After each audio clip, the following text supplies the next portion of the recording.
अस्सलामुअलैकुम नाज़रीन, मैं हूं अब्दुल अजीम। 7H न्यूज़ में आपका इस्तकबाल है।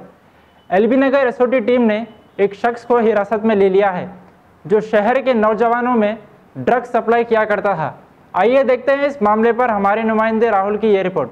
नाजरीन, साइबराबाद एलबी नगर एसओटी पुलिस टीम ने 23 साला रवि कुमार को हिरासत में ले लिया। ये शख्स नलगुंडा का रहने वाला बताया गया।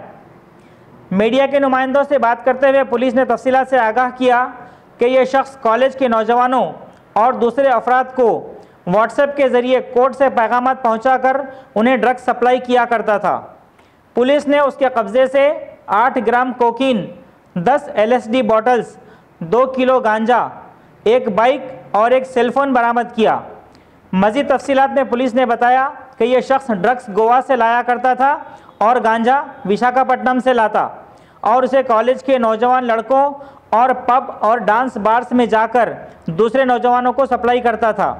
यह शख्स इब्राहिमपट्टनम, हयातनगर और हाईटेक सिटी जैसे इलाकों में ड्रग्स बेचा करता था। नाजरीन, आपको याद दिला दें कि पुलिस ने 2 दिन कबल भी कुकटपल्ली के इलाके मूसापेट में वाक़े प्राइड ऑफ हैदराबाद होटल के करीब ड्रग्स सप्लाई करने वाले एक गिरोह को गिरफ्तार किया था। अब करेंगे आपको अपडेट, तो लाइक कीजिए, शेयर कीजिए, चर्चा करना ना भूले। न्यूज़ आपकी आवाज़।